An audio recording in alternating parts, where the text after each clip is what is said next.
If your team got guaranteed money, tell them call me. Whoop. Make me say, my. I done been around the world. Yeah, I was made for this. Player Performance with J.A. Cavalier. Welcome, everybody, to Player Performance, the college football conference preview. Today, we are going to be previewing the SEC. Yes, we gave you the Big Ten. Of course, the Big Ten, now the big dog. Now the SEC, the little puppy, the hungry dog runs faster, maybe. These teams are getting a little bit stronger. 2 years in a row, it's gone to the Big Ten. Can the SEC do it? And I'm joined here with Coach Rick. Coach Rick, what's going on, my friend? Hey, man, it's a beautiful day to be alive, and college football season is almost here. So for me, these final few days, it's like the 12 days of Christmas here for me. Yeah, absolutely. I mean, if you think about it, we're recording this right now. We have only one more Saturday without football. I mean, when I say football, of course, I'm not talking about preseason. I'm talking about regular season football. This will be the last Saturday coming up.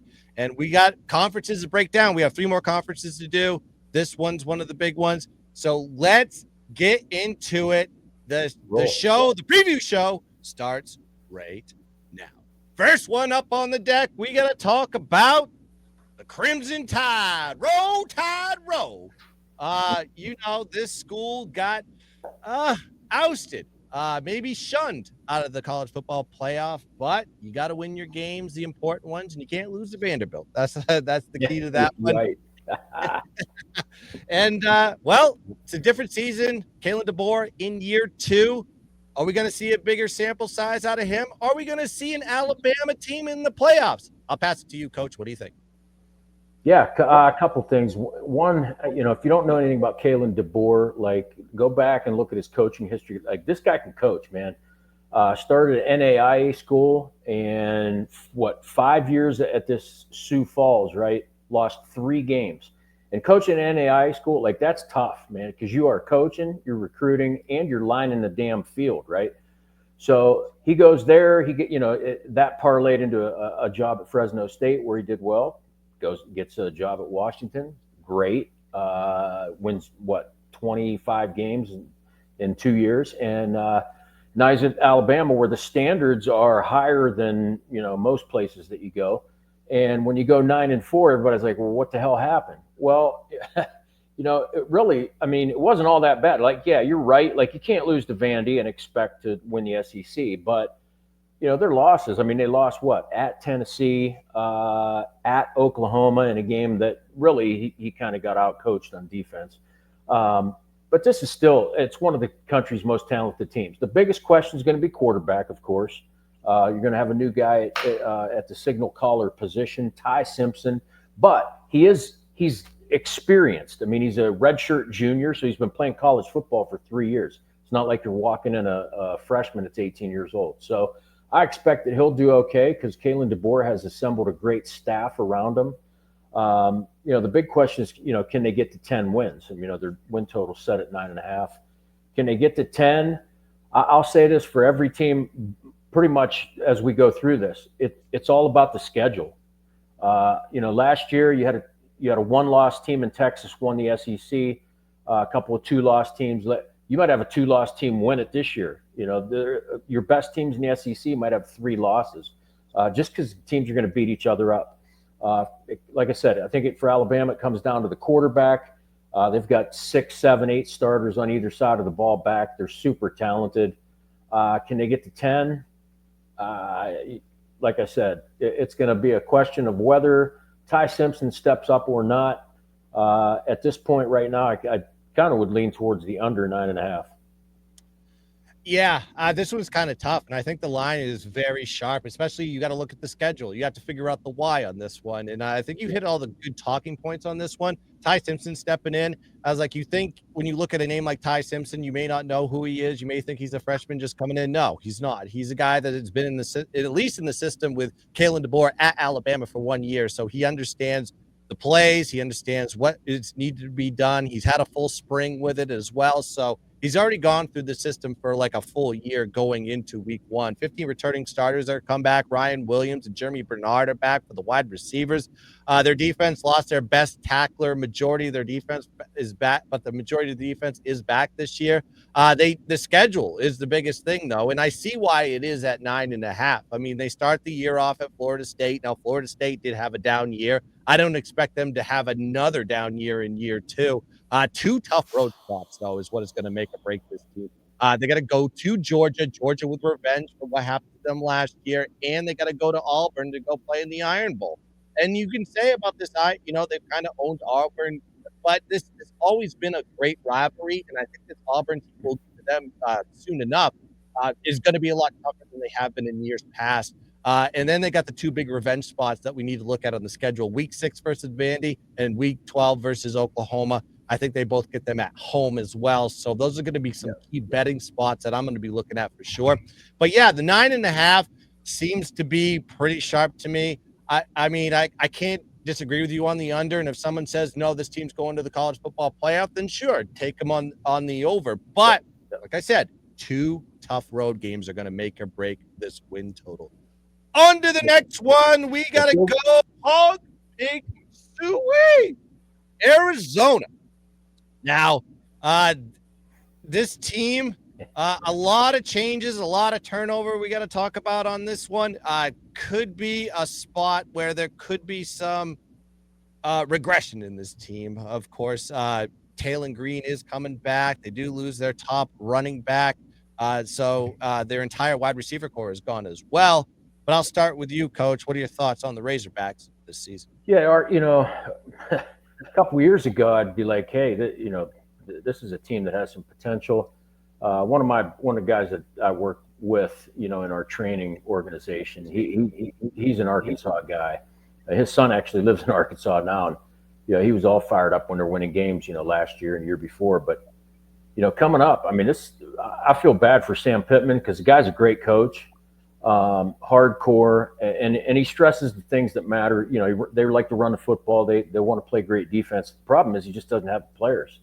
Taylon Green is back at QB. That's an advantage. It's always an advantage having an experienced quarterback wherever you're at, probably more so when you're playing in the SEC. But around him, like you mentioned, no receivers back. They'll be breaking in new running backs. You only have 3 offensive linemen returning. One of them's pretty good. He'll be in the NFL, Fernando Carmona. But I don't expect much out of the Arkansas offense.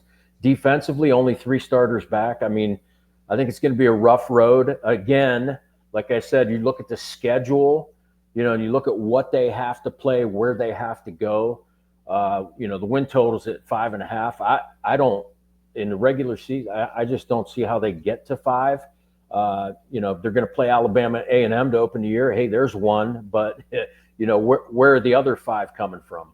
I don't know. I think it's going to be a tough year for Arkansas, and it's probably one of those ones where Sam Pittman's on the hot seat for most of it. It seems like we always talk about Sam Pittman on the hot seats, at least past 2 years. And you're right. He's going to be on there again, but is it going to be his fault or is it the fault of the schedule? You said it. Taylon Green is coming back. That is a plus for them, but they got to go break in new running backs. Their wide receiver core and running backs are going to be all top G5 talent that we don't really know if they can elevate to the SEC level. Defensive line, a lot of question marks on that one, but their linebacker and secondary should be in pretty good shape. Let's talk about the schedule. This is why the line is the line here at 5.5, right? Notre Dame, they got to play A&M at home. Well, at least they got them at home, but road games are at Tennessee, LSU, and Texas. I mean, those 5 games alone are just absolutely they may get buried in all of those. And then you're still going to have to sweat out the 5.5. So, I mean, kind of leaning towards the under on this one. Yeah. But it just feels very sharp. It's just basically the book's telling you is like this team is either a bowl team or not a bowl team. That's where we're setting the line. 5.5. It makes perfect sense to me. On to the next one, and a team that I want to talk about. This Auburn Tigers team, absolutely electric. Hugh Freeze in year 2. There are big things and scuttlebugs going around with this team. I'm already hyped on it. I've been watching Netflix. We talked about it backstage, Coach. Yep. the Auburn looks great, and I just forgot some players as I was watching this show, and I'll bring them up here. But the transfers that are coming in look great. The quarterback they got, Jackson Arnold's going to be coming in. I think that is a plus for that team. Yes. But I'll pass to you, Coach. I don't want to say too much because I want your thoughts first. Yeah. I'm wearing the Auburn hat. I'm going to wear it all night. And that's because I have a guy there. I have a young player there that's an offensive lineman. He's probably their sixth offensive lineman. He backed up the All-American at center last year. His name's Dylan Senda. He's going to be a great player. But he's backing up guys that, they have 4 or 5 offensive linemen with experience, guys that have started games. So that's a plus, and that's a plus for Jackson Arnold, the quarterback that's come in. Jackson Arnold kind of flamed out at Oklahoma. Not sure if people know who he is or what he is, but he was a very highly touted prospect out of high school, and I think he's going to do very well in a Hugh Freeze offense. I'm a Hugh Freeze fan. He's turned around some programs. His year 2, 3, 4 usually is when it happens. And Auburn fans, you can bet your ass that they want it this year. 5-7 isn't going to cut it at Auburn year after year. So I think this is the year where Hugh Freeze and Auburn make their move. They've got tremendous talent. Cam Coleman is an NFL receiver at some point. The big thing, these teams that we will talk about, the teams that are going to be elite and end up at the top of the heap at the end of the season, it is offense, but the key is defense. And you want to talk defense, Auburn, they won 5 games last year, and they were lucky to win 5, and it was because of their defense. They were top 30 points allowed, total defense. You can go on with other metrics. They were really, really good on defense, and they've got 3, 4, 5 guys coming back, plus a ton of guys coming in through the portal. Like, this is a talented football team, and I know you're going to talk about their team total. I like the over on their team total. I think they're going to get there. They've got a couple non-conference games that are going to be gimmies. They're going to start the season at Baylor, which is going to be huge. And if they go to Baylor and really send a message, like, look out, because that Iron Bowl at the end of the season, that could be a game that, is for the right to play in an SEC title game. Not only that, it could even mean the college football playoff as well. It could be, you're exactly right. A lot of things that could happen, and this is probably one of those, it could be one of those anticipated Iron Bowls that we've been looking for years, right? But you said it a lot. Jackson Arnold is going to be coming in from Oklahoma. That is a huge upgrade from Peyton Thorne last year. You have to mind you that it was year 1 of Hugh Freeze coming in. He was doing the best he can to get the parts and pieces, but he was not there yet. Loses their top offensive weapon in Jacquez Hunter, but it doesn't matter. This Damari Alston guy that's coming in here ran 5.3 yards per carry. Just give him the ball a little bit more, and they got transfer depth in the running back position. You mentioned Cameron. Eric Singleton coming over from Georgia Tech is going to relieve some of that pressure from the passing game. Jackson Arnold is going to want to throw the ball a lot, and I think it's going to change the dynamic of how they run the offense to make it a little bit more pass-oriented. That offensive line is going to compete for one of the best in the conference. They have depth. You mentioned some of that depth, but all the starters are going to be back. The defense is going to be elite, and you mentioned it with the defense. This defense, it was underrated. 21.3 points per game to opponents, 330 yards of total offense. Their problem was their offense. They just couldn't put points on the board. If they would have just scored, I think I looked back at the previous scores. If they would have scored 24 points per game, which is kind of low for college football, I think that would have been a 10-win team. If I remember, they could have been. Look at some of their finals. Like, they lost to Cal by a touchdown. Right. They lose at Oklahoma by 6. Missouri 21-17. 17-7 Vandy. They're in all these games, like you said. They just couldn't score. I think that changes with Jackson Arnold at QB. And it was just the right moves by Hugh Freeze. He knew it. He went and got Singleton. He went and got Jackson Arnold. The issue, and if they can get that offense going, mind you, even with Auburn's record last year, they were 2-6 in the conference. They had a plus 62 yards per game over their opponents in yardage. So they were winning the yardage battle, just Yeah, not putting they points on held the board. opposing rushing offenses to right around a little less than 3 yards a carry. Yeah. I mean they're playing elite level defense. They just can't score. That was the problem. Yeah.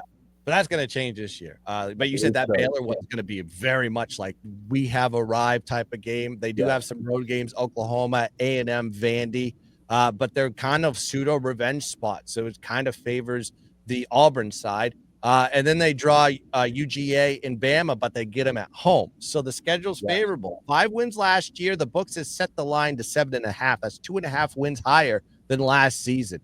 That tells you something, that they have some faith in this team. And there's a lot of good opportunities to back this Auburn team. The get will be good. And I swear I have perfect spots for them that will be on my card this year for the VIPs. But this isn't over too. I completely agree. It's my favorite play on the board. And that is – I don't think we said enough about this Auburn team. We're just elated about college football. Let's talk about another team here. And I have notes on it, but – the schedule's a little bit tough for this one. Florida Gators coming back. It is make or break for the coach this season, and he gets the absolute gauntlet of all gauntlets as far as the scheduling gods are concerned. The 12th toughest in the country. We'll talk about the schedule in a second, but I gotta pass it to you, Coach. What are your thoughts about the Gators? Oh man, I grew up a Gators fan, of course. Not a lot of people know that. I was born in Florida, and I've loved the Gators for a long time. And going way back to when Steve Spurrier was a head coach, I love when they do well, and it kind of hurts when they're not as good. And Billy Napier, he hasn't done all that well. I'll give him credit though. Last year they did win their final 4 games of the season. Two were SEC games, LSU and Ole Miss, and then they beat Florida State and then won their bowl game. But they're like you mentioned, their schedule, God, the schedule is just brutal because their non-conference schedule every year they're going to play Miami and Florida State, and their rivalry games. And these are 3 Florida teams that are made up of primarily Florida guys. Everybody knows everybody. Everybody's going to talk shit, and everybody wants to beat everybody. So they're always tough games, no matter what the team's records are. So those are an issue. One of the other non-conference games is South Florida, which, the Bulls aren't that bad. That's my wife's alma mater, by the way. So, she can root for them, but they're not terrible. And Alex Golish, pretty good football coach there. The only gimme on the schedule is Long Island, which is an FCS team from New York that I guess they need money. So the rest of the schedule, I mean, they're at LSU to open SEC play. At LSU, they have to follow that up and go to Miami for a non-conference game. Then they get Texas, but that's at home. Thanks, right? So the schedule's brutal, but man, they're talented. I mean, like DJ Lagway is a stud in the making. If you haven't watched this kid play quarterback, he's really good. He's a big kid. He can throw. He can move. And Florida has like 8 or 9 starters back on offense. A couple of receivers return, almost the entire offensive line. And then again, like I said with Auburn, defensively, Florida is very, very good defensively. They'll return 2 guys up front, 2 DBs, both safeties, and their defense could be among the best in the conference as well. So that said, very talented team, but the schedule, I mean, their win total set at 7.5. Can they get there? Boy, that's a tough one. I mean, which way do you go? I mean, the one sports book I looked at had the under juiced because they feel like they're heading under. So for me, I probably would stay away from it. But if I had to lean one way or the other, it probably is to the under, unfortunately. Yeah, I think this line is sharp. I completely agree with you. It's very much a coin toss. Even though on paper you're looking at the parts and pieces that are coming in this year, they've done the right things. I mean, you got DJ Lagway back. You get him for the full season this time. You don't have to deal with Graham Mertz anymore. The top rusher, Jaden Baugh, coming back, took over the starting. I mean, when Lagway came in, they went 6-1 straight up. after Mertz got hurt for the year. They lose their top 2 wide receivers last year, but their weapons were questionable. Langway kind of creates a different dynamic with his legs, a little bit more open with the offense and the scrambling, so receivers can get open. O-line gets 4 starters back, going to be much improved from last year. 7 starters back on the defensive side. I think you already talked about that. 12th toughest schedule, though. The schedule is going to make or break this team. I mean, you said it, LSU, Miami, A&M, Ole Miss, all on the road. Then you got to draw Georgia and Jacksonville and Texas at home. There's a reason why the books are putting this at 7.5. 7 wins regular season wins last year, 8 total wins with the bowl, and this total is 7.5. It's not much further from what they were last year. Is this enough to keep your job as a head coach? We shall see. You've got a lot of games on there. There's high expectations with this Florida team. A couple good revenge angles in like 3 or 4 spots that I'm looking at on the board. But this is tough for Napier. This is tough for Langway. I kind of feel bad that as good as this team's assembled, that schedule is just absolutely, wow, tough. Yeah. All right. Next one, we got the Georgia Bulldogs. Of course, going to the SEC. Gotta get the Donald going on this one. Of course, losing the college football playoff to my Notre Dame Fighting Irish. Of course, lost that quarterback Carson Beck. Starting the Gunnar Stockton era over there at Georgia. Kirby Smart got the boys revved up with a little bit of chip on their shoulder, maybe. I'll ask you, Coach, what do you think about the Georgia Bulldogs this year? I think they're, and it's Kirby Smart, who came from Alabama as a Nick Saban disciple, but I think they're a lot like Alabama. You've got a QB who, he came in late last year, so he doesn't have a full season under his belt. Yeah, I think he'll be okay because he has some experience, kind of like Ty Simpson over at Alabama. Offensively, they do have a couple of guys up front back. They do have 2 stud tight ends too. But other than that, like talent-wise, as far as running back, receiver, I mean, they're going to be breaking in new guys all over the place. Defensively, once again, this is another team that will be one of the best defensive teams in not only at the SEC, but in college football. Just tons of 5-star talent. And for Georgia and Alabama, like these are 2 programs that they just, they don't rebuild, they just reload.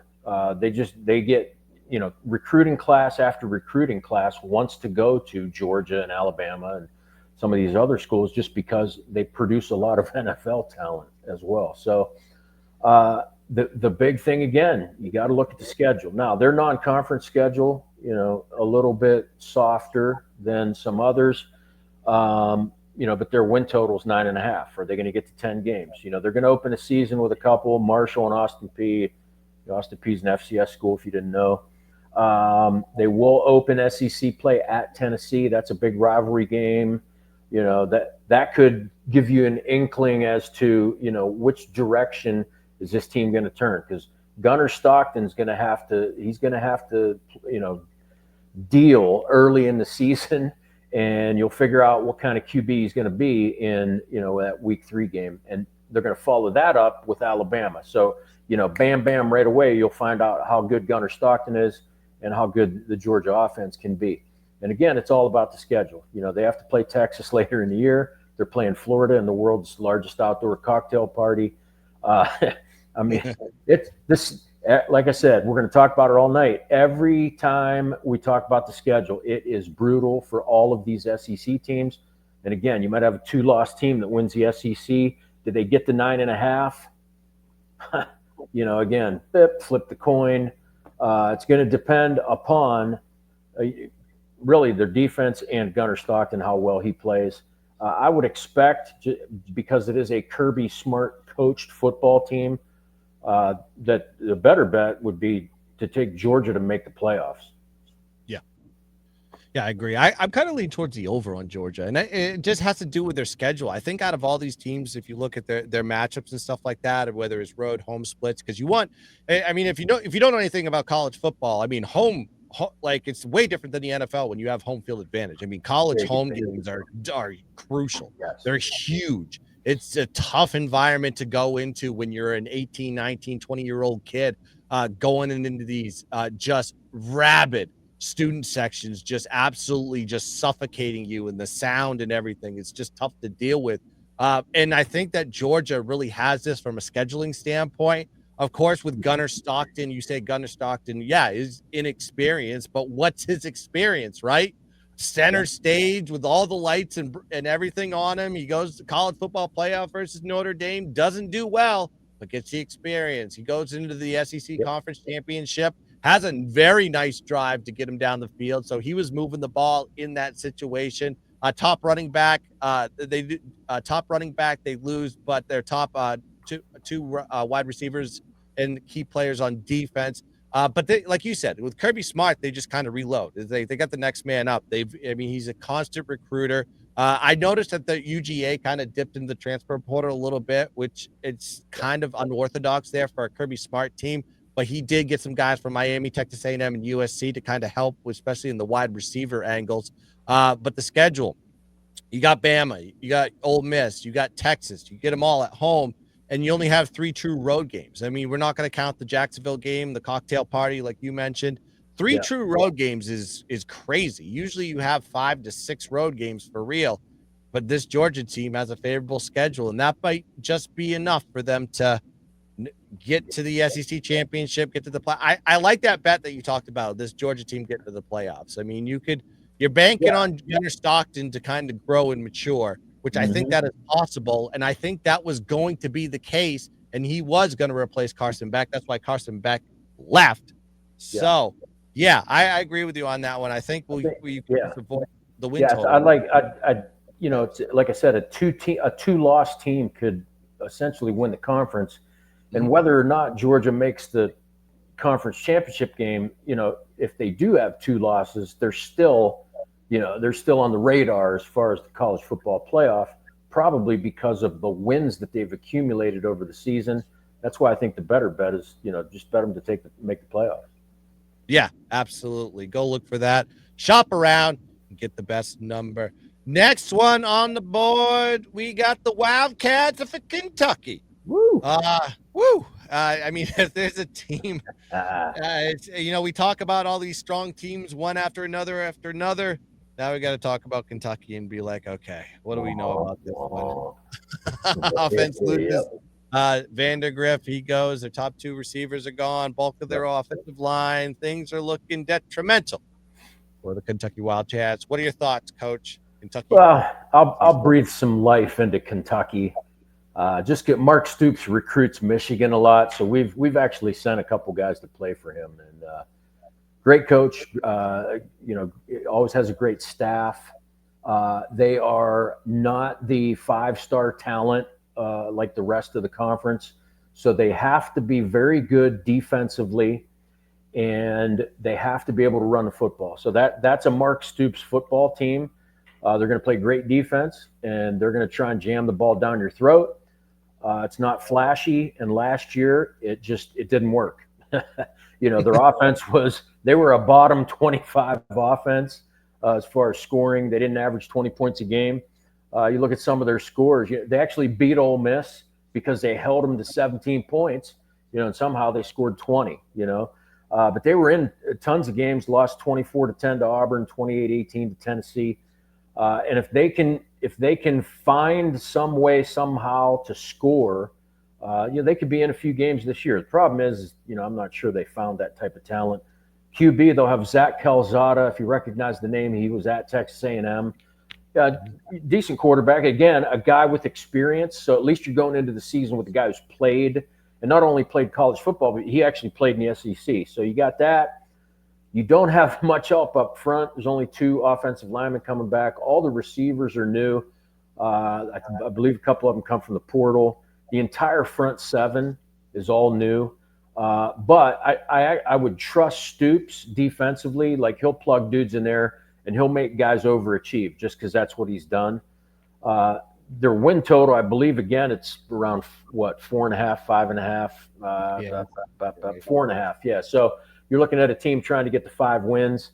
And once again, look at the SEC schedule, and Kentucky opens it up with Ole Miss. And I know they beat them last year, but that's a revenge game. Look out. And you know what? Even their opener, Kentucky season opener, Toledo's right down the road from me here, and we've sent some young men to play for the Rockets, and that's a very good MAC program, and they're actually expected to either win or at least make the MAC championship game. So Toledo, that's not going to be an easy one for them to start the season. They're at South Carolina, at Auburn, at Vandy, and then the season ending, they're going to play Louisville in the rivalry game, and I think Jeff Brom has a pretty good team assembled. So Kentucky, we'll keep sending you dudes. Hopefully at some point you can use those guys and win some games, but I don't think it's this year.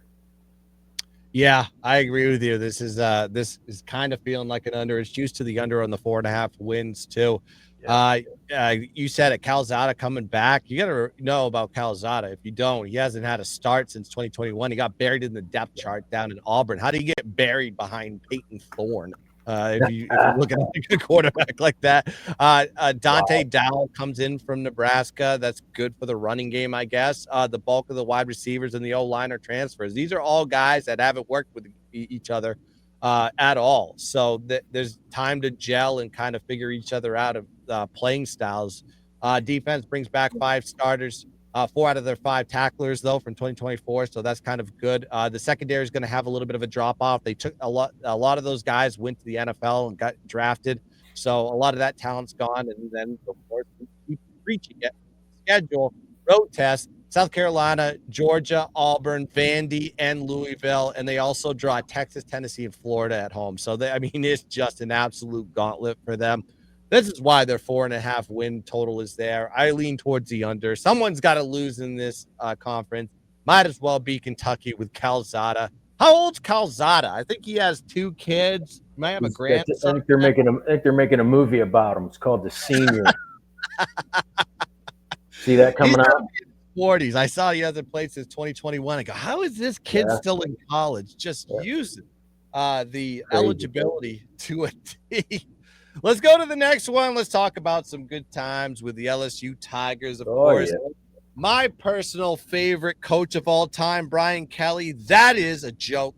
I don't like Brian Kelly, and I don't like his practices. I think he is morally corrupt, and I have other things I should say about him. Allegedly, I will not. It has to do with kids going up into a scissor lift, but I digress.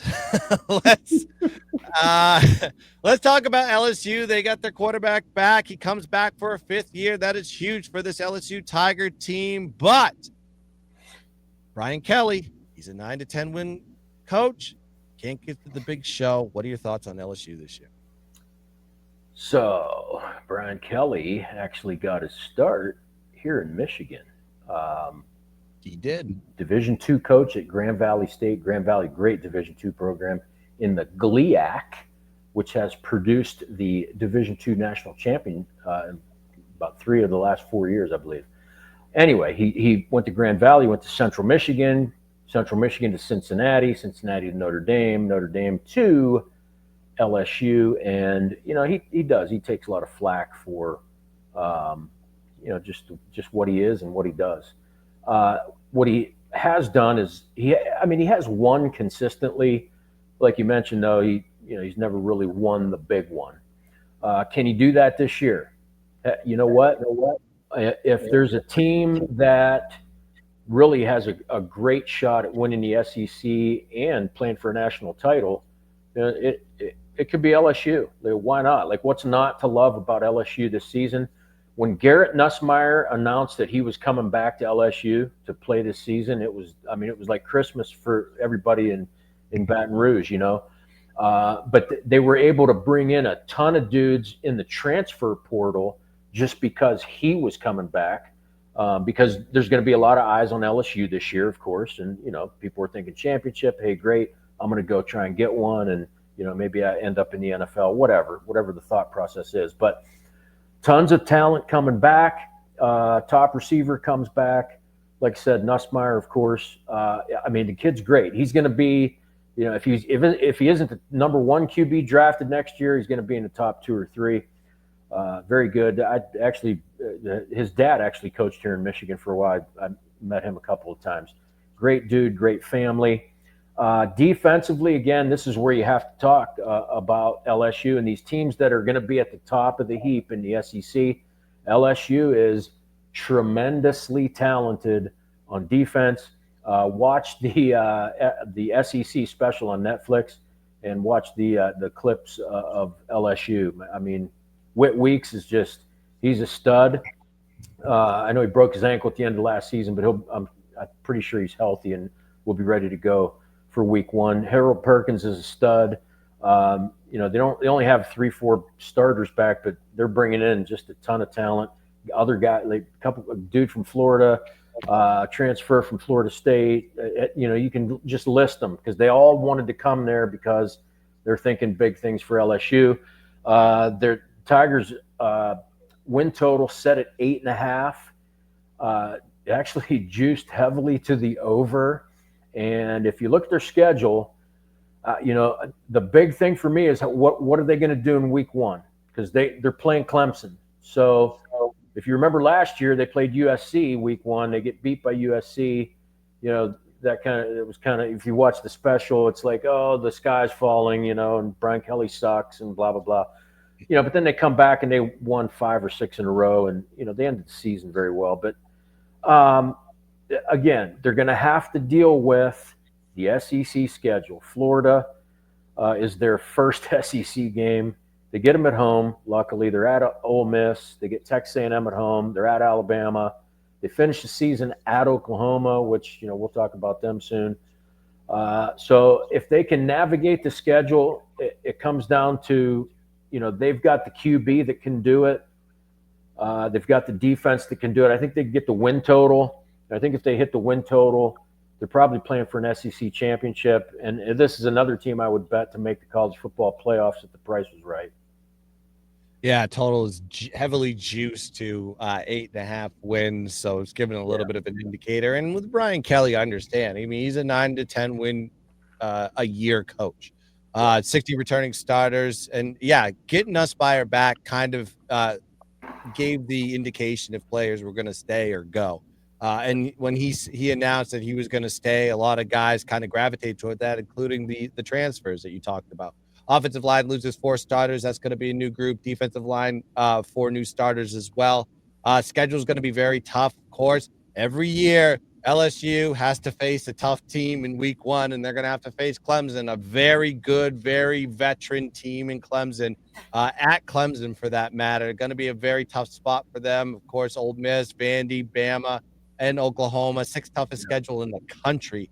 And there's some revenge angles there with some of these teams early on that are going to make or break this team's season.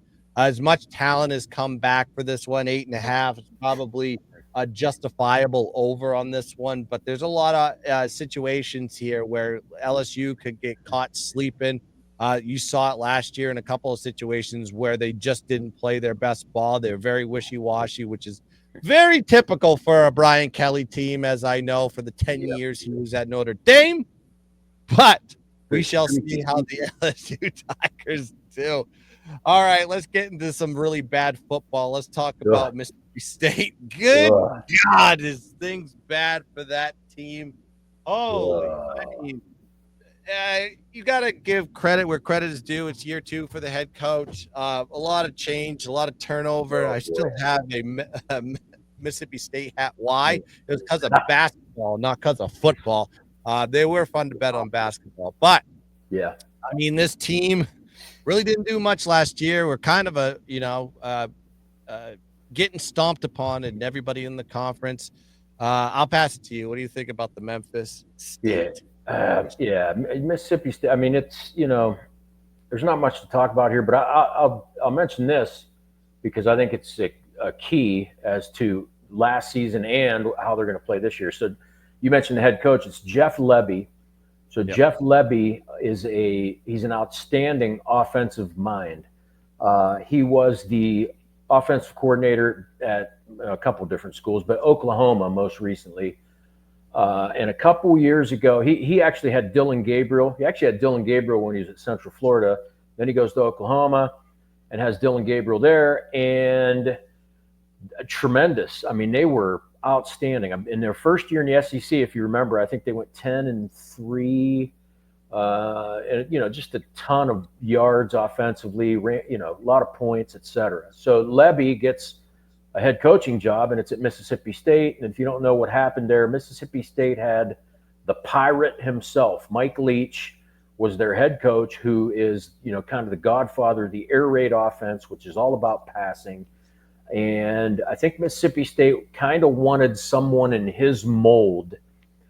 So they hired Jeff Levy, which is, it's a decent hire. The problem is when you get some of these young guys that are they're great offensive minds, what they think about is offense. And they don't necessarily think about defense as much. I know they try to hire really good dudes, but in his case, I just don't think he has really good dude, So whether it's, his staff or the fact that, they just don't have as many 5-star players as these other teams in the SEC. Their defense is absolutely awful, and it's most likely going to be awful again. They were in the bottom 10, at least bottom 15, in probably everything you can imagine, from total offense to points allowed to, passing yards to on and on. They were just awful. And you can't win games when you don't play defense, and they didn't last year, and that's why they won 2 games, which, if you go back and look, their 2 wins were Eastern Kentucky, which is an FCS team, and UMass, which should be an FCS team. So I think they're going to struggle this year. Their win total is 3.5, I think. Yep. One of their non-conference games, Arizona State. Like, who scheduled that? Because they just won the Big 12. They probably scheduled a bunch of years ago. But, to expect them to compete with that level of talent, I don't think so. They can beat Alcorn State because they're FCS. Other than that, like, who are you going to beat on that schedule? Yeah. The way I looked at this is like their non-conference schedule, they could get the W's, and then it's just going to come. Basically, your win total is going to come down as like, can you win a conference game? I don't know if they can. Blake Shapen's going to be coming in. Got hurt last year. Yeah. Top 2 running backs are back. If like that matters. Offensive line should be a little bit more improved. Defense should get better. Got some talent from the portal. Their defensive line has to get better. They gave up 5 yards per carry on the ground in 2024. Absolutely just got stomped in the run game. And if you can't stop the run game, you can't. You're never getting back on the field offensively. But the second toughest schedule in the country. They got to go on the road to go face A&M, Florida, Arkansas, Missouri. They also draw Arizona State. Like you said, that's going to be one of the contenders in the Big 12, right? Tennessee, Texas, Georgia. Brutal. Yeah, you said it. It was in my notes. 2 wins last year, Eastern Kentucky and UMass. They lost by 10 or more points in 9 out of their 10 losses. That's how bad this team was. They didn't even play any close games. They do face Southern Miss, NIU, and Alcorn State. And you could say those are 3 wins they should get.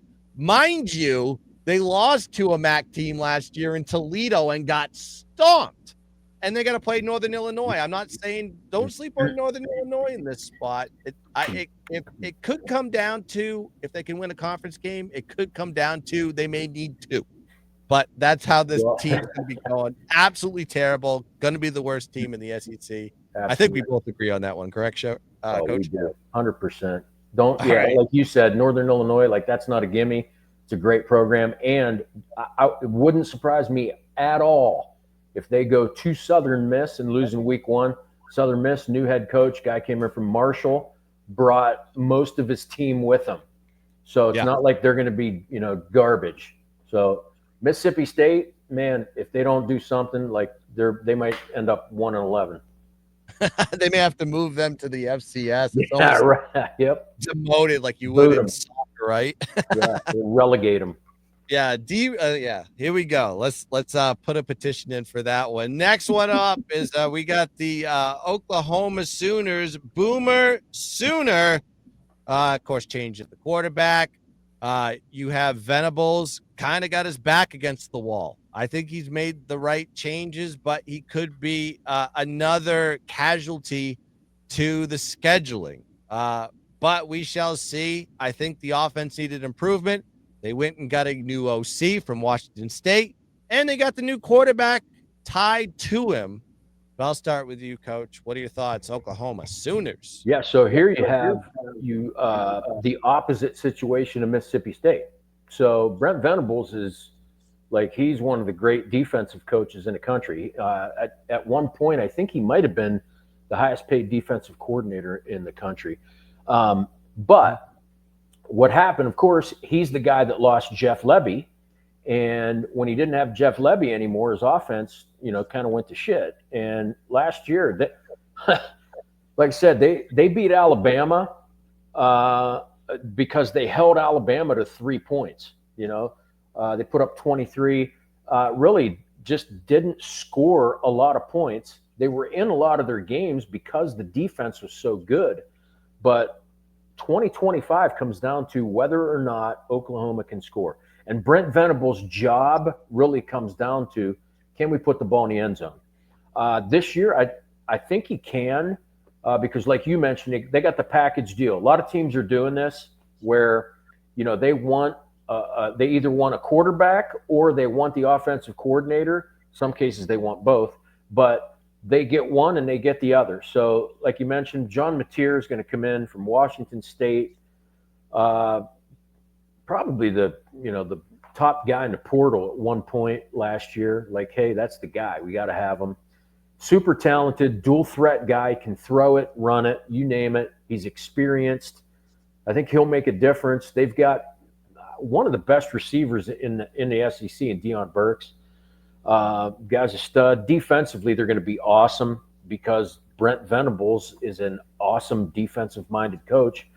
One name to look for, Mason Thomas, edge rusher. Like that dude is a stud, and he'll probably play on Sundays. I think they get it's either 3 or 4 of their offense or defensive linemen come back, 5 or 6 of the front 7.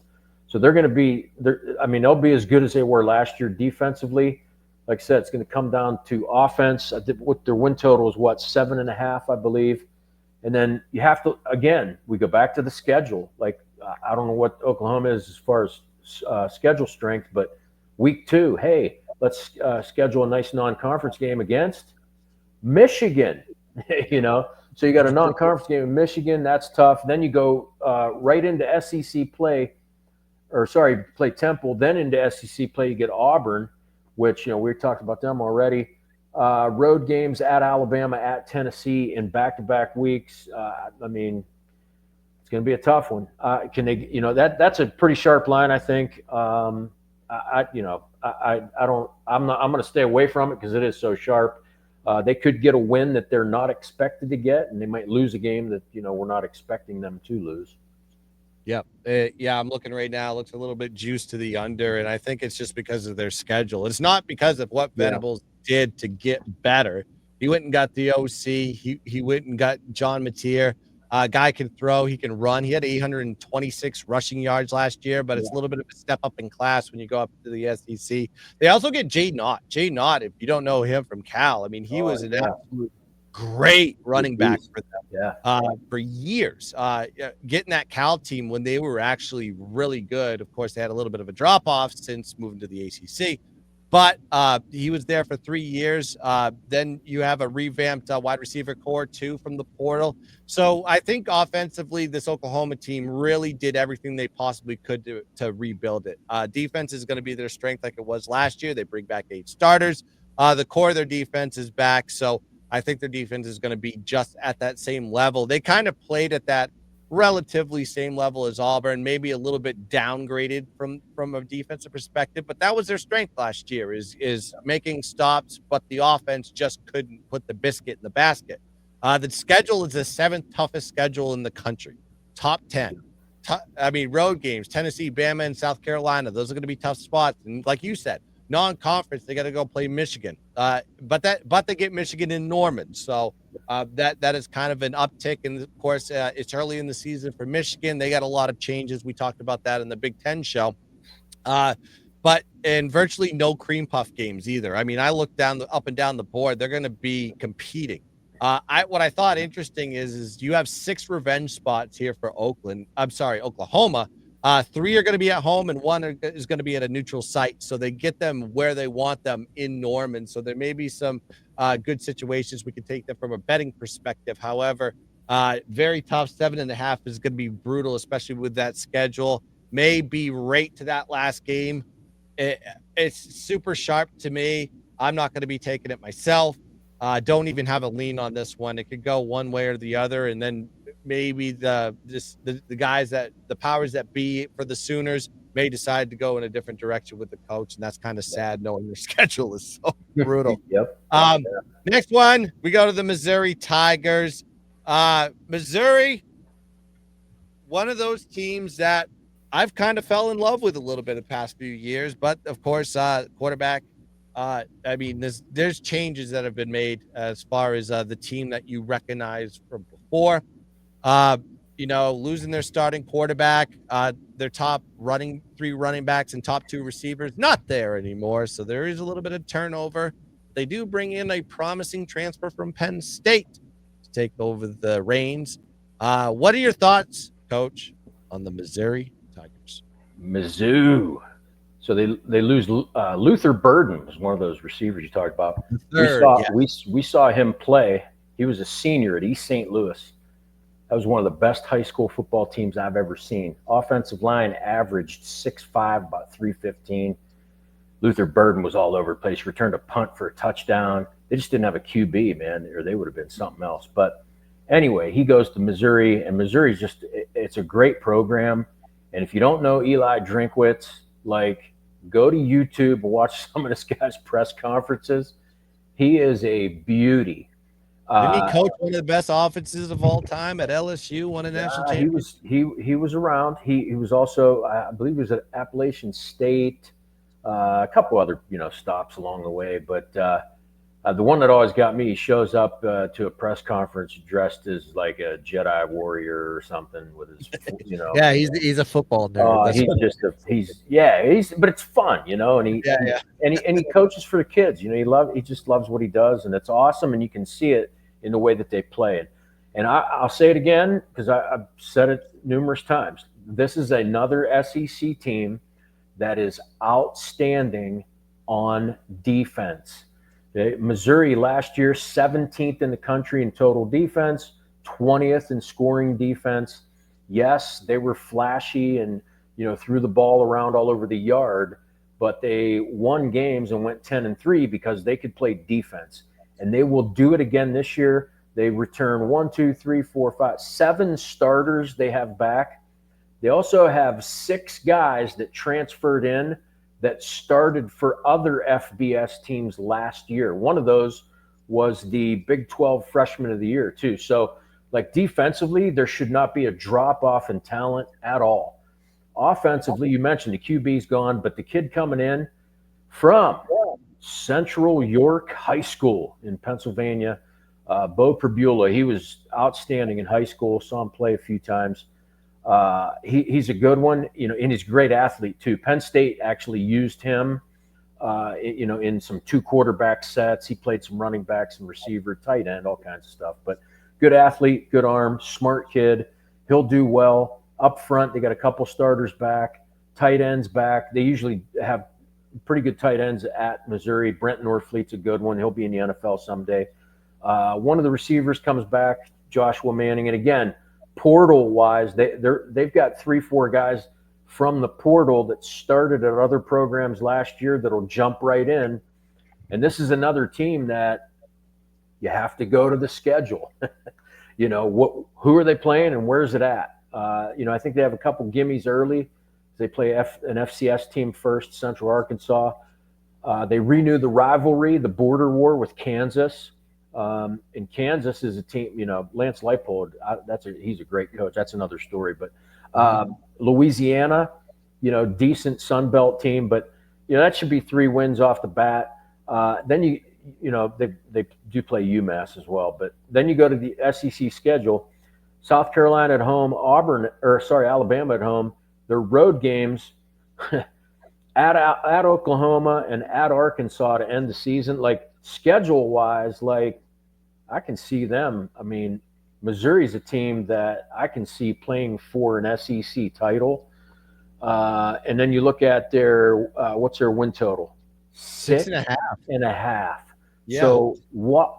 And it's juiced. That's it. I had a couple sites I use. I've saw it like minus 155, 165. Yeah. So what? Why are they not getting 7 wins? Like, because they're getting, Central Arkansas, Kansas, Louisiana, UMass. Like a team like Missouri that plays great defense like they do, like that's 4 right there. They've got, nothing against Vanderbilt. That is on the road. We'll talk about them in a minute. Mississippi State, Arkansas. I mean, come on. They over 6.5. Like you should be getting that all day. And another team you might want to take a look at. Hey, are they making the playoffs or not? And what's the price? Yeah. I'm sure you can get some good value with this Missouri team. I mean, even though they lost Brady Cook, they lost Luther Bird, they lost the parts and pieces that kind of made that team offensively great, but they replaced them perfectly. Bo Pribula, this is a guy that nobody knows, and the reason that nobody knows is because he was the backup for Drew Aller, and Drew Aller, just of course a playoff caliber quarterback, he just was not going to get the true starting form. Now he's over there at Missouri, which is going to be a perfect spot with them. And in the running back position, I'm the Sun Belt. I'm the Gun Belt. I named it after myself for a reason because ULM's Ahmad Hardy. If you don't know who this kid is, 10 starts. He had 1,351 rushing yards. This is a very dynamic, explosive kid that's going to get some yaks with this Missouri team. Wide receiver corps is a little bit rebuilt. They're not as experienced as last year, of course. So they're going to be a little bit of a setback, but I think it's going to be a little bit balanced. You got the good run game, and you got a Pribula that can kind of run himself. I think this is going to be very good for him, and the offense is going to be just fine. The defense is going to be what's going to keep this team in contention in a lot of games. 9 returning starters, and this Missouri team is the king. I put the king of close games. 10-1 straight up in their one-score games the last 2 years. They just seem to get there. If it's 3 points, if it's one possession, Missouri tends to get the W's. And they get the great schedule. They don't get a true road game till week 8. That is their first true road game, is week 8. So they get like 7 weeks and maybe a few buys in the mix there. And then they got to hit this back-end gauntlet that could make or break the win total. Auburn, Vandy, Oklahoma, and Arkansas. Those are the road games. And then they got a few revenge spots, especially Texas A&M is a huge one for them. And they'll be coming off a bye for that game. So I think that is a good spot. That week 11, look for that one if the line is favorable. And, of course, injuries play into that factor as well. But I'm high on this Missouri team, and I think 6.5 is too low. I really do. I think this is at least a 7 to 9 win team, maybe even better. We'll have to see about that. You know what I'm saying? So, but like Coach said, there is some value in there to kind of even just to make the SEC championship game, if that's even available. Maybe even put a flyer just to have them win, and then you could if you want to go the other direction on that one, You could hedge it later. Edge it a little bit. That's probably the way I would play that one. We'll see. It's going to be a tough conference. Let's go to the next one here with the running Rebs of Ole Miss. Hotty toddy, gosh almighty, who the hell are we? Flip, flam, bam, bam, Ole Miss, by damn. There's changes here. Lane Kiffin doing what Lane Kiffin does best. He dips into the portal once again. That is kind of his MO. I don't know if he recruits anymore or he just steals from other teams once he finds out that, oh, yeah, that kid's good.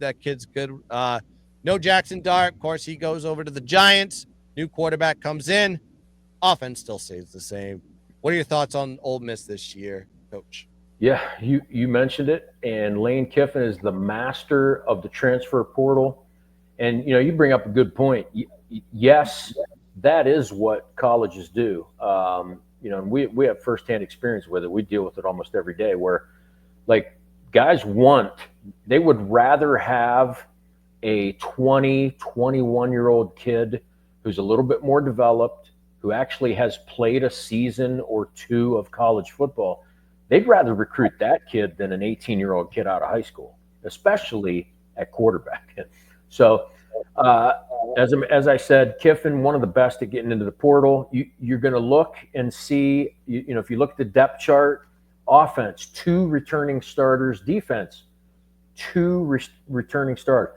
No one gives a shit because Lane Kiffin brings in dudes that are ready to play. You mentioned the quarterback. Could be the most underrated quarterback in the conference is Austin Simmons. Yep.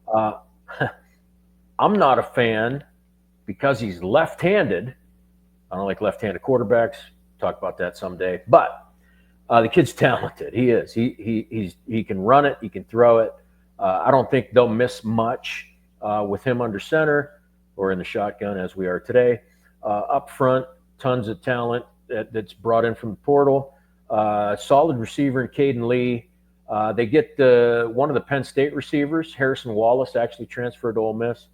Again, you're going to have great talent with experience. Same on defense. And again, here's another program. Ole Miss was a top 10 to top 20 program in most defensive metrics last year. So they were winning games not only because they could sling the ball around, but because they could stop people too. So again, you have to go to the schedule. What's Ole Miss have? They'll open up with a couple that they should win. Georgia State's non-conference, and then they're lucky that they get Kentucky and Arkansas back-to-back early. Tulane isn't a gimme anymore. But then you get into the meat of the SEC schedule. LSU, they're at Georgia, at Oklahoma, and they get South Carolina and Florida at home. In my eyes, that's kind of a favorable schedule, especially for Kiffin, who will have some. He'll have some new meat on the field this year. Their win total is, I believe, 8.5. Can they get there? Man, that's kind of. I think it's sharp because of the schedule. Their non-conference schedule. I think that's 4 wins. So for them to get go 5-3 in the conference, that's what they did last year. I think they could get there. I think the over is juiced a little bit. I don't think I'd play it myself.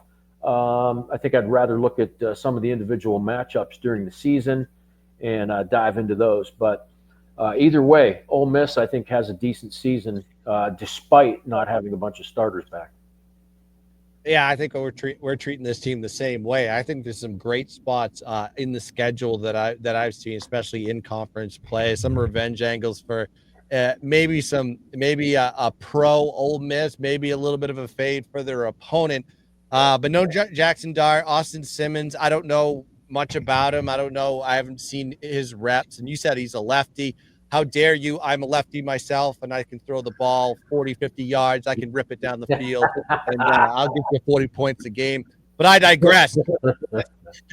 Lose 4 out of their 5 top receivers, but why does that matter? They get 8 transfers that come in, and they're going to be ready to go. Same offensive line is virtually everyone from last season. They lost, rebuilt with transfers. It's the same old song and dance with Lane Kiffin on both sides of the ball.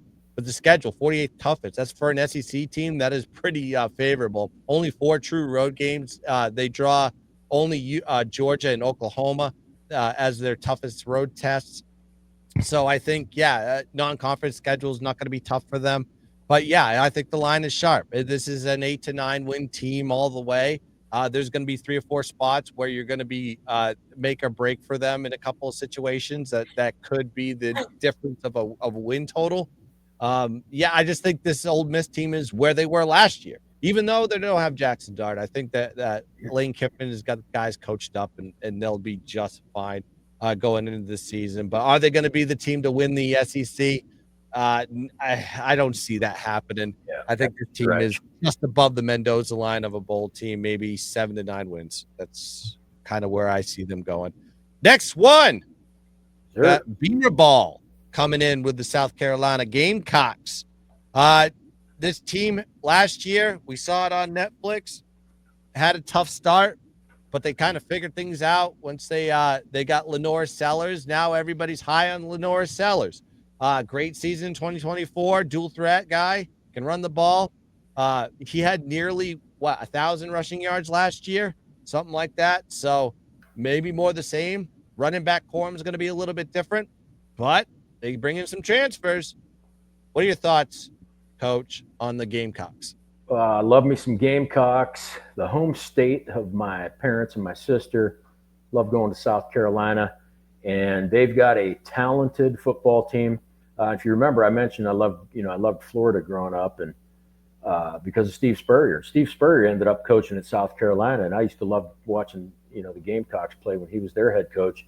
And now I think they finally got a guy who can get them back into that, where they consistently win 8, 9, 10 games every year. Now, again, winning 8, 9, 10 games this year is going to be difficult because of this SEC schedule. But the talent, oh my God! You mentioned Lenore Sellers, stud QB, a little over 2,500 yards passing, 674 on the ground is what he had. I believe 7 touchdowns. But he is a dual threat, and he probably would have been closer to 1,000 if he wouldn't have got hurt early in the season. He got hurt, and they kind of took a little dip. They were actually 3-3 after 6 games, but then they finished well. Sellers is one of the better QBs in this conference, and really one of the probably kind of I don't know if you consider him unknown or not. I mean, I know who he is, but for the masses of college football fans, I think they're looking at guys like we'll talk about soon as Arch Manning and Nussmeier and some of these other guys. Especially as far as the Heisman goes. But Sellers is tremendously talented, and he will have one of the just most freakish athletes at wide receiver. Do yourself a favor, go to YouTube, just put in Nick Harbor, and Nick is spelled N-Y-C-K. Nick Harbor he's unbelievable. The kid's like 6'5". He weighs probably at least 250. When he was in high school, watch him run 100 meters. He was just massive coming out of the blocks and running like 10 100s. Like the dude can fly.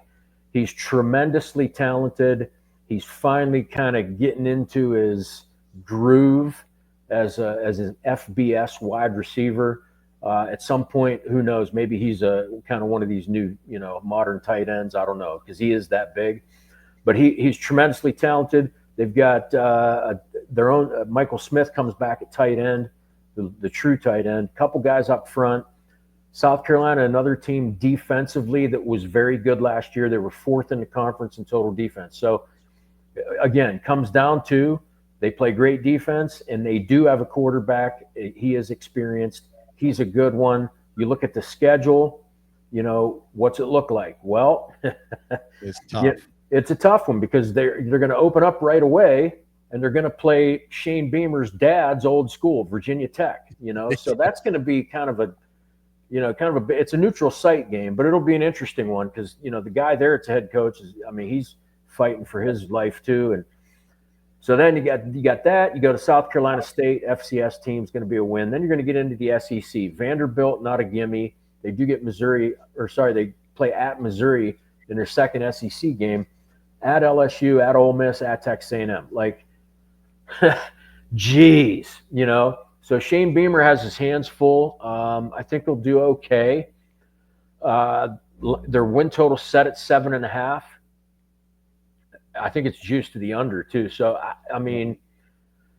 it comes down to the schedule. This is a team that I will not play their win total because they are a team that could win 7 games. They could pull out 1 or 2 that they shouldn't win maybe and go to 8 or 9. I don't know. We'll wait and see.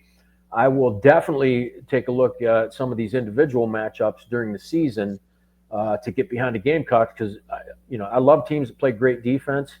Especially when you're looking at point spreads, that's another discussion. But I think South Carolina does well this season. I just don't know how well they'll do.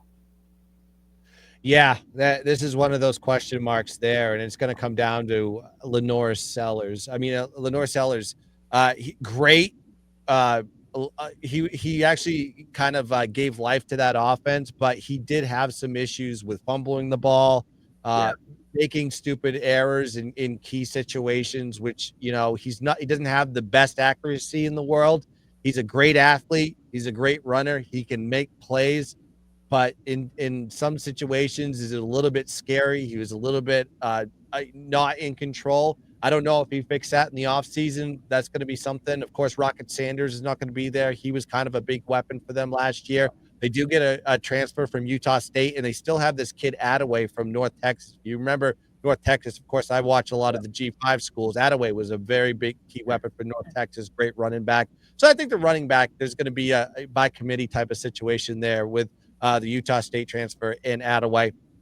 The wide receiver core, top wide receiver is going to be gone. I think they're going to kind of change the dynamic with Lenore Sellers in there. I think they're going to be a little bit more run oriented, a lot of RPO type of situations, and then complement that with the pass. I kind of see that's where the offense are going. Offensive line is going to be pretty good.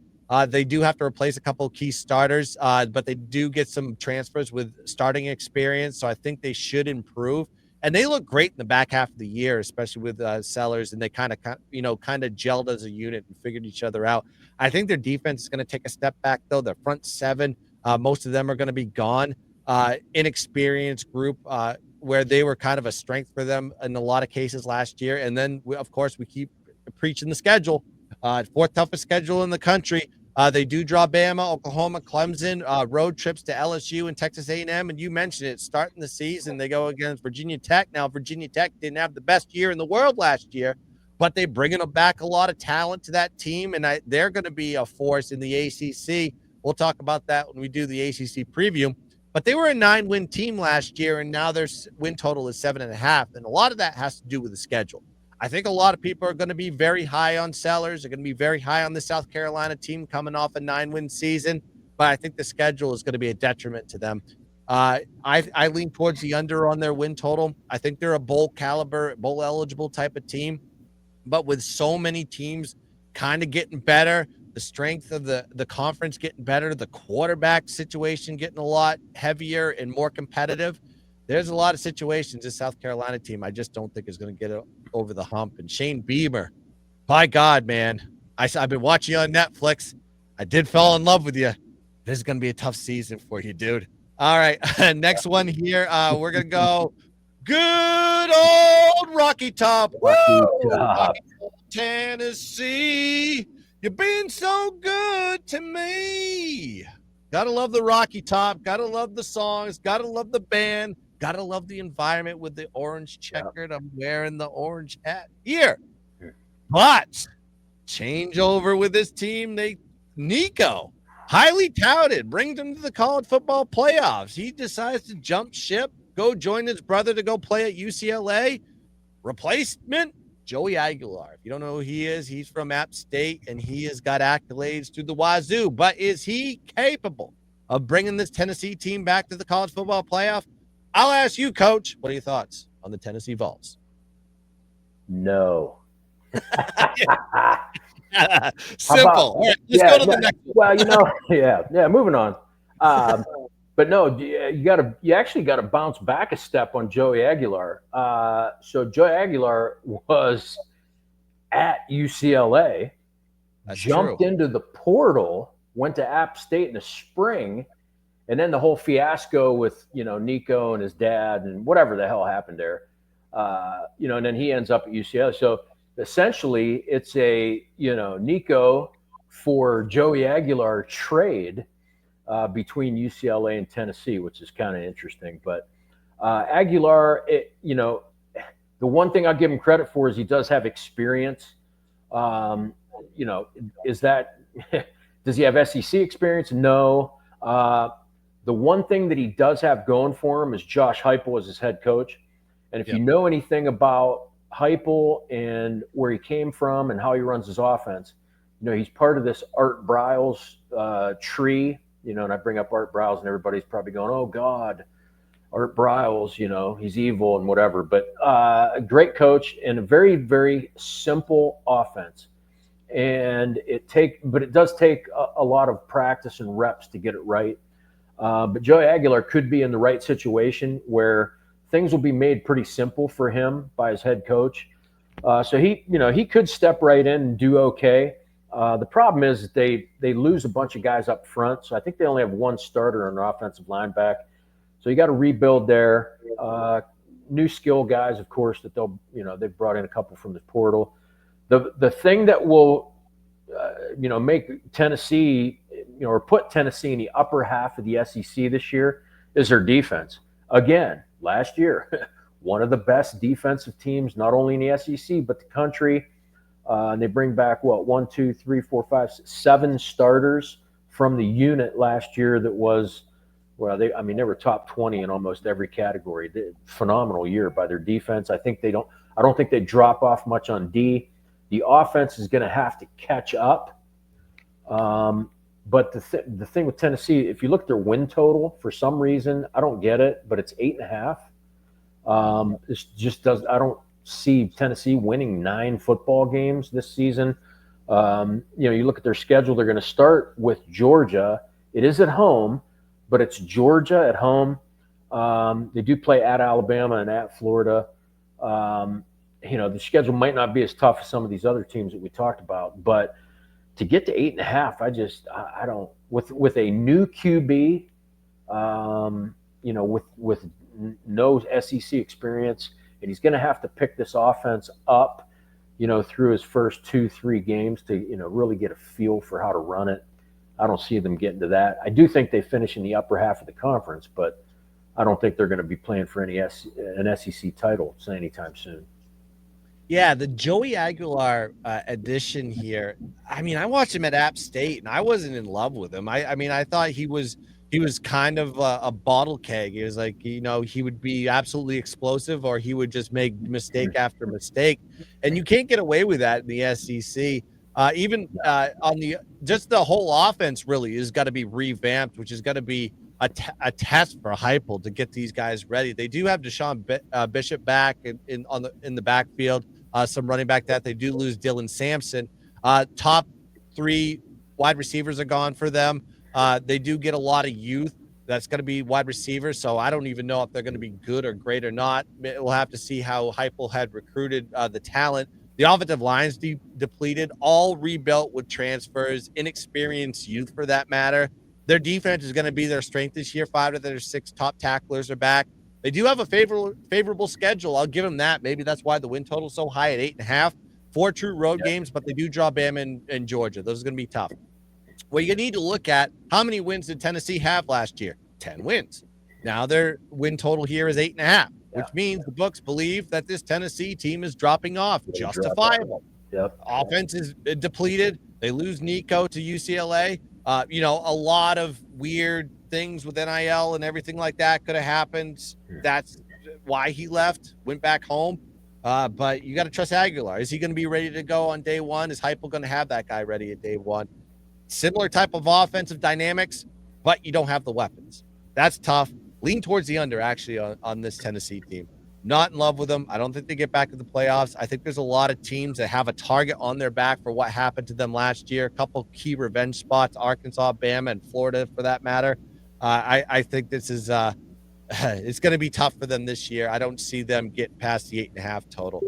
Moving on to the next one, Texas A&M. With the cult that's going on with the Aggies, I don't know what's up with that team. It feels like Scientology every time I watch them.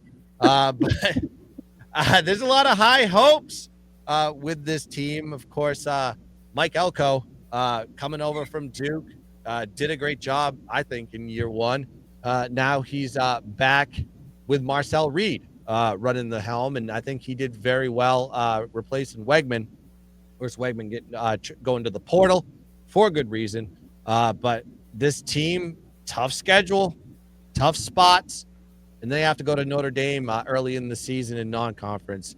What are your thoughts here on the A&M Aggies?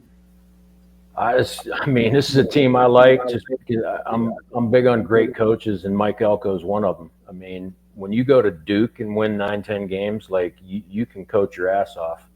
And if you ever watch him in like a pregame speech, or watch him talking on the sideline, the guy is intense, and he's one of those guys that his players like feed off of him. So great defensive mind, and such a good defensive mind that he's actually going to call the defense this year. They had a little drop off in their pass defense last year. He didn't like it. So he's actually going to call the defense again this year, which, I mean, they got tons of starters back, and I think they're going to be even better than they were last year. Again, another SEC team, outstanding on defense. It's going to be one of the keys to their 2025 season. On offense, great trivia question for anyone out there is which team led the SEC in scoring last year? And this is in SEC games. And that was Texas A&M. They averaged almost 30 points a game in conference games and led the conference in scoring. And a testament really to Elko and his coaching staff because, Connor Wegman was kind of a, trash bag early in the season. And, they decided to pass on him and go with Marcel Reed, which was absolutely the right move. And Reed ended up with, a little over 1,800 yards passing. He ran for 500. He's a dynamic dual threat guy. He can run, he can throw. I like him. But again, it's more important because now you have a team with a guy who has SEC experience. He's been successful. They bring back 4 of their 5 offensive linemen. They will have to bring in they brought in some skill guys to replace their receivers. They were running back coming back from last year. So, tons of talent. I don't see a drop off, but again, you have to look at the schedule, so it's a tough one. Like you mentioned, they got to go to Notre Dame.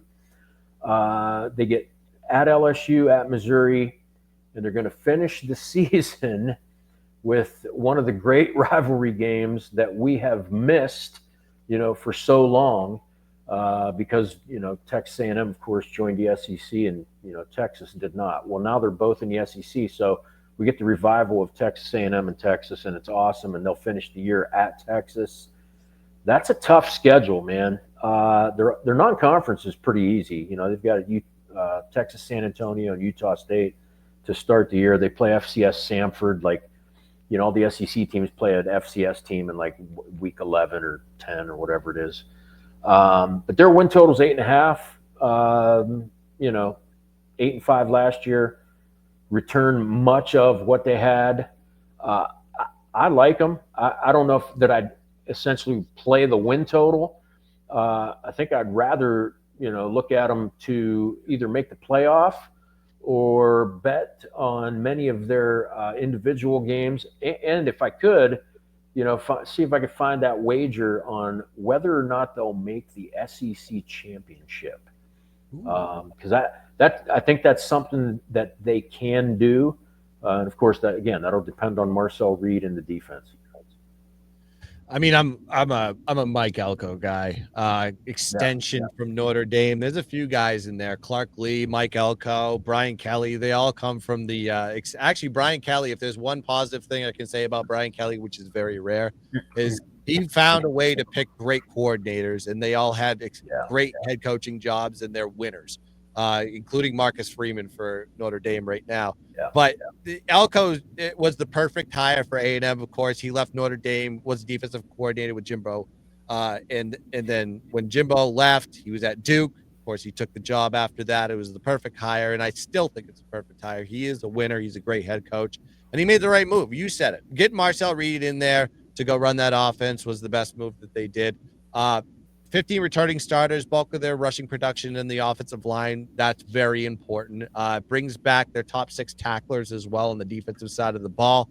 But their schedule is going to be very tough. Road tests are going to be very tough for them. Going to Notre Dame, going to South Bend, a team that you have revenge on for beating you at home in week 1. You got to go play them again in non-conference play. Arkansas, LSU, Missouri, and Texas, road games. 3 straight road games in 4 weeks, too, by the way, in one of their scheduling nightmares. So the scheduling gods are against them. That's probably why the win total is at 7.5, which I believe is low. The team won 8 wins last year, lost 3 out of their last 4 games of the season, but played 4 top 10 opponents and won 2 of them. So it was just a matter of you just played a very, very, very tough schedule with some very good teams, and you did compete, but you just couldn't get the wins. You lost a couple of games you probably shouldn't have lost to. But 7.5, I just think is too low. It's too heavily juiced, and I think I agree with the coach. I think you just got to find a spot for them to make the playoff or make the SEC championship. Try to find some sort of future there. I'm seeing minus 170 on a over 7.5 wins. So even the sharps and the juice and everything is telling you that this team is better than 7.5 wins, and I completely agree. I think A&M is a lot better than their win total currently. All right, let's go to a team that everybody loves. Hook 'em Horns. A lot of hype with this Texas Longhorn team, and they get their quarterback, the quarterback that all the fans have been praising. They wanted Quinn Ewers out. When Arch Manning went in the game, the crowd went, "Yay, Arch is in." Now you get him for an entire season. And what we saw in the small sample size, a little bit of a teaser, the sizzle reel, he did very good in those spots. But have we seen a full season with Arch? A lot of key weapons back. You're under Sarkisian. You have a team that was on the cusp of making the national championship. Of course, a pick 6 from Ohio State kind of ruined that on a key drive. But is Arch Manning the answer? Is he the Lord and Savior for the Longhorns? I'll pass it to you, Coach. What are your thoughts? The Messiah. You mentioned Quinn Ewers. There's another guy, man. We watched him play. South Lake Carroll played Rockwall High School in a game in Texas a couple years back, and the kid from Rockwall actually outplayed Quinn Ewers. So anyway, Quinn Ewers in the NFL. Hey, go figure. Late round. He was right. Yeah. He was the top recruit ever. He had 100 rating on 247 Sports. And right? just for reference, the kid that I liked from Rockwall was the quarterback at Wisconsin last year, if anybody knows who that is. So anyway, Arch Manning, watched the film of him in high school, and it was, I mean, the kid's good. Watched him last year. Yeah, he played well. He did. For somebody to step into, a situation like that, come in and play well, great. But, who'd he play against? Texas, San Antonio. He started the game against Louisiana Monroe. No offense to any of those teams. He started against Mississippi State, and he put up some great numbers, and that's awesome. It's great. But what's he going to do now this year in a full season, when you got to play? What are they at? Georgia, I believe they're at Georgia and at Florida are the two big away games. But still, it's Texas. Steve Sarkisian, I think, does a great job.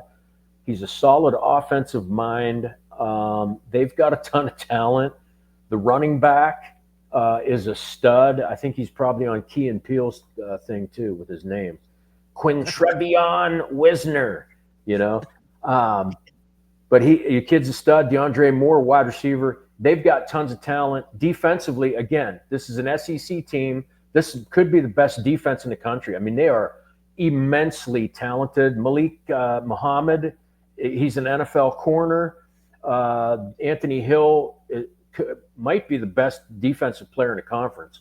Watch him play linebacker. This kid's a stud. He'll be in the NFL as well. But and then on top of that, who had the #1 recruiting class in the nation?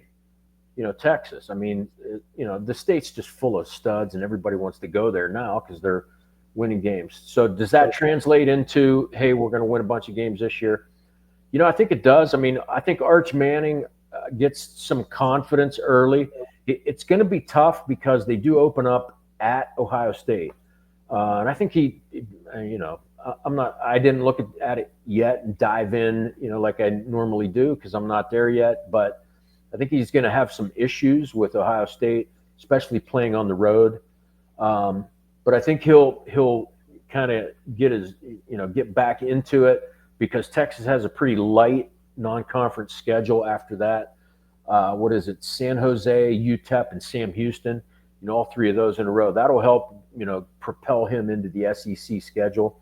And then, like I mentioned, at Georgia and Florida, really the two tough ones. Can they get to 9.5 wins? I think they can. Really not because of Arch Manning. It's the defense. I think the defense drives this team. I think the running back and the running game helps drive this team, take some of the pressure off of Arch Manning so that he doesn't have to be this guy that throws for 4,500 yards and a bunch of touchdowns, So I think they can get to 10 wins. I like the over under 9.5. It is juice kind of heavy though. I think it's 190, Yeah, it's which is 190. telling you, hey, they're, we like them to win 10, maybe 11. I don't know. But this is another one where, hey, if you can find the bet, hey, to win or to go to the SEC title game, there's one. And I would look at a bet on Texas to win the SEC, and I'd probably sprinkle some on Texas to win the national championship. I think we're probably priced out of their bet to make the playoffs now. It's probably too juiced, but there's a lot to like about Texas, and it's not just Arch Manning. It's really, like I said, I think it's their running game and their defense really set them apart from everyone else in the SEC. Yeah, they do have a kind of a tough schedule, especially year one with Arch Manning. But it is his show now. He's got the reins. And yeah, he's looked great from what we've seen from the small sample size, but we're really going to know who he is, I guess, at least in week one when he has to go to the shoe and go play Ohio State. That's kind of a tough game to start your tenure there, at least in year one as the starting quarterback. The offense, not a lot coming back, but I mean, yeah, the recruiting has just been talented. It's just the Nick Saban coaching tree, and Kirby Smart's a great recruiter. Sarkisian, same thing. He's a great recruiter. He brings in the guys. And, of course, Texas and Georgia, deep pockets. I'm sure they had to pay these guys, but they got it done. So don't worry about the offense. And you said it. The defense is going to be what's going to be the key to the success of the Texas Longhorns this year, not the offense. 7 returning starters back, a ton of talent. This team is going to be an absolute problem for a multitude of teams that they're going to go against this season. Road games are Florida, Georgia, and Ohio State. Those are going to be the key ones. But they got a much improved Texas A&M team, a very veteran Texas A&M team at the end of the year. And, of course, they got to go to the Red River rivalry, the Red River shootout, whatever you want to call it. Oklahoma probably wants to play a lot better in that game. They absolutely got destroyed by Texas last year. So there's a couple of key spots there. And then the game after the Red River rivalry, whatever the outcome of that one, always a tough game for both Oklahoma and Texas. And they got to go on the road to go play Kentucky. Now, Kentucky, not the best team in the world, but Texas has underperformed after the Red River rivalry too. So a couple spots here on the schedule. We can maybe fade Texas. Maybe we can take Texas. That Ohio State game, mind you, big time revenge spot for a lot of the guys, especially on the defensive end. Maybe not so much for Arch, but I think Arch is going to want to go out there in the shoe and show up to a team that this Ohio State team is going to be very good as well. Going to be a very fun one in week one. We'll have to see what happens in this one. It's too juiced. Yeah, I think this is a team that you have to look towards. If you want to take them to win the national championship, I say do so. I think they're going to be one of the favorites to do it. But we'll have to see how the season progresses with the Lord and Savior of Arch Manning, as they're saying over in Texas. All right. Next one on the board, as my computer is freezing up. We'll just do it this way. Yeah, we'll go to the Commodores of Vandy. Woo! Clark Lee. Yeah. Diego Pavea. Absolute great season for them last year. Tremendous spot. Clark Lee getting his accolades. And, of course, Diego Pavea, if you ever watch that Netflix, go watch it because they really center stage that guy. And you fall in love with that guy of just how he is just an absolute worker. He comes back for his 13th year, I guess. I don't know. He's been all over the place. He's another old guy that got another year eligibility. But a lot of key guys going to be lost on this one, and a very tough schedule for this team. Drop off in wins. This team was both eligible, but their win total is a little bit lower than it was last year. What are your thoughts on the Vanderbilt team? So, Auburn is probably my favorite SEC team this year because of, my guy that's there. And, I'm going to tune into all their games and really pay attention to them. But if I had a second favorite team in the SEC, it's got to be Vanderbilt, man. People love underdogs, and if you want an underdog you can get behind, like Gunn said, go watch this SEC special on Netflix. It is outstanding, and you will absolutely love the part about Vanderbilt. Clark Lee he's an alum, number one. So he went to Vanderbilt, played at Vanderbilt, bleeds Vanderbilt. And if you know anything about the program, this is historically an awful one of the worst ever. James Franklin, before he went to Penn State, had a couple years there where he was able to win. And then after that, they kind of fell off the radar again.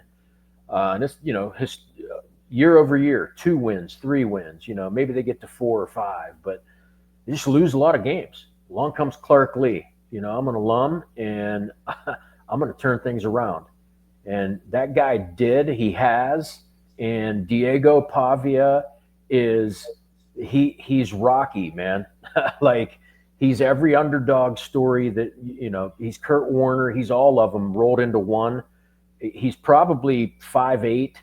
I think they list him at 5'11". Like, he even says in the Netflix thing that he's, 5'8.5" or 5'9" or something.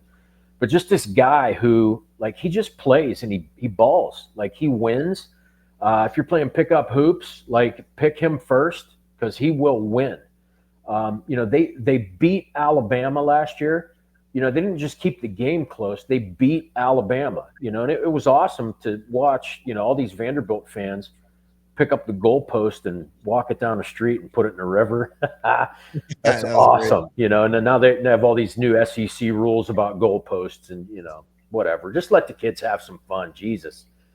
Anyway, but Diego Pavia is like the kind of the quintessential Vandy guy.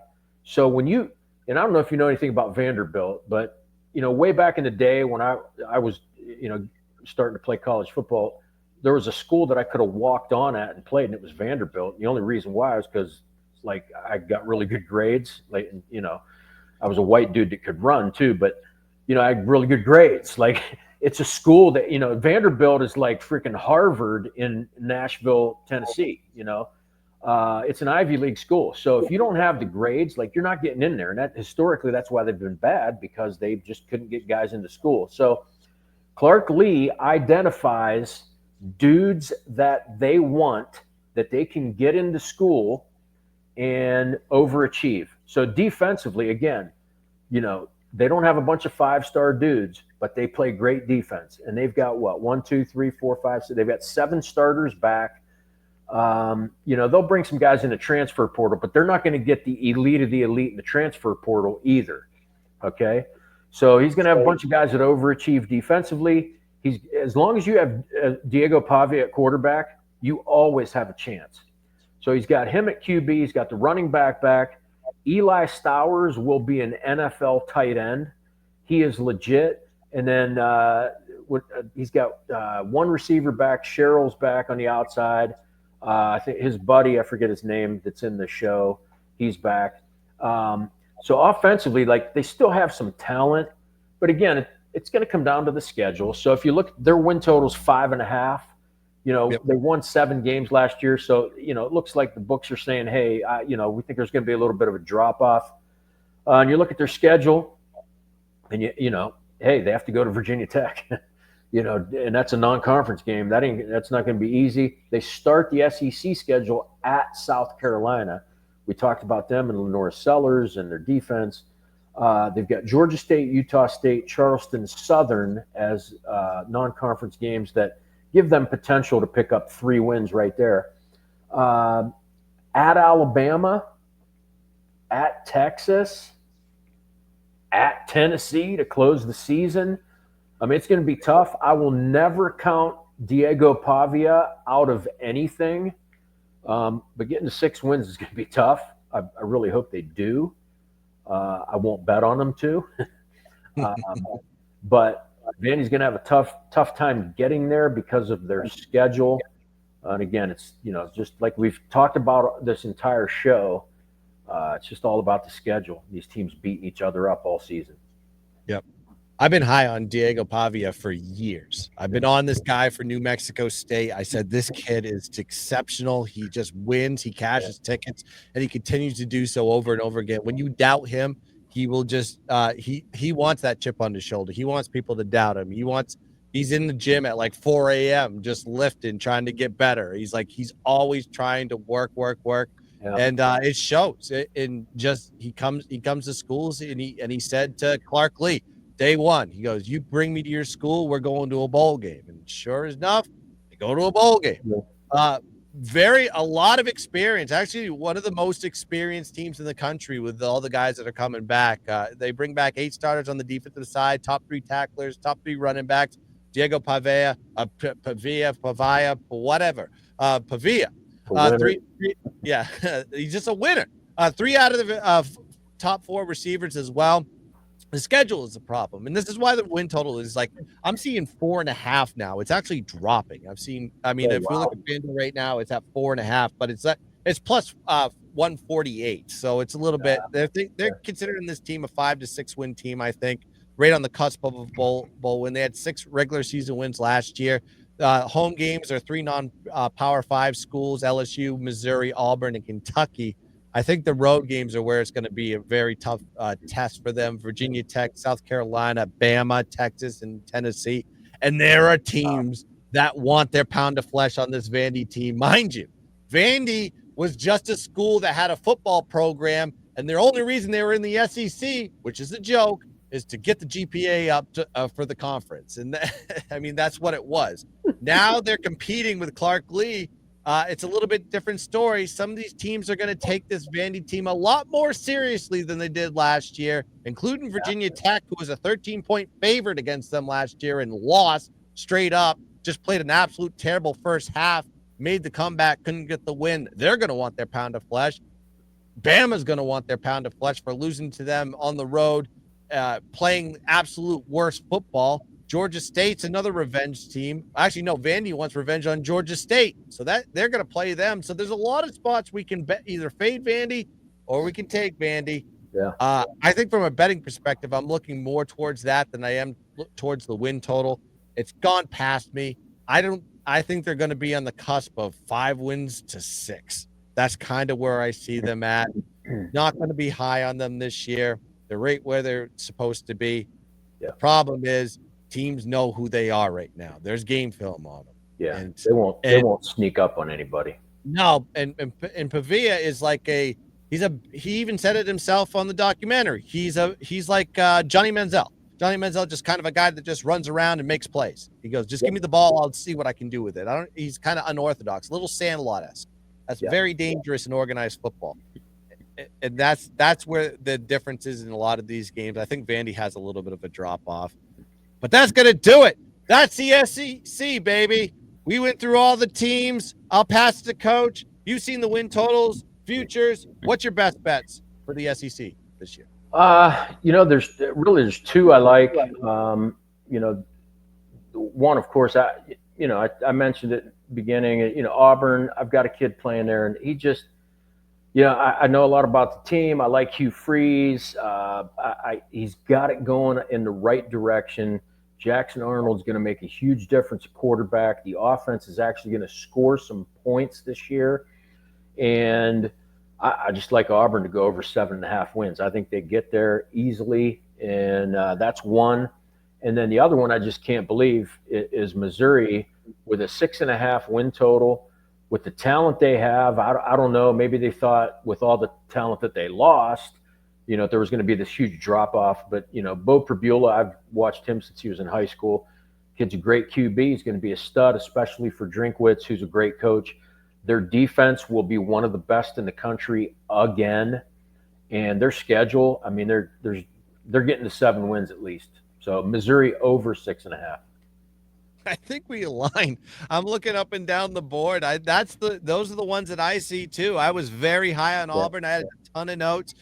This team's just going to play a lot better than they were.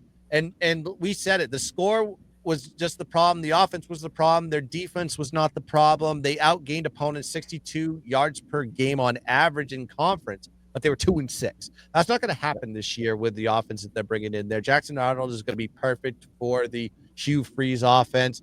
They did the right things as far as getting the recruits, and they got Damari Austin too, and the wide receivers in Cameron and Singletary. This team is going to be a problem in the SEC. I wouldn't mind taking a flyer for them to win the SEC, and then we could probably hedge if they get there, depending on if they're playing Texas or Georgia or whoever. And then you said it with Missouri. I like Eli Drinkwitz. I've been high on him for years. I loved Luther Burden III. I loved Cook back there. I loved their running backs. It was like it's a little bit different changeover as far as the offense goes, but the defense is going to carry them in a lot of cases, and their schedule's favorable. So those are the two that I like. I wish I could get on Florida. I wish I could get on Oklahoma because I like what they did offensively and the changes that they made, but their schedule's so brutal. I think the line's right on those, but those are the two spots I think you can take advantage of for the win totals, and coaches agree. So it's like a full alignment there for the two plays. Over wins Missouri and Auburn. So that's going to do it here for the player performance SEC preview. We'll be back. We got the Big 12. We got the ACC. If you're watching this video now or later, make sure you like and subscribe to the J.A. Cavalier channel. Hit the like button on this video. Gets us in the algorithm of all algorithms that YouTube deems fit. For Guns Picks, for Coach, we will see you on the next preview. Let's cash some tickets. Let's dominate the board. And as always, let's keep dancing. Goodbye. Cut my life into pieces. This is my last resort. Suffocation, no breathing. Don't give a fuck if I cut my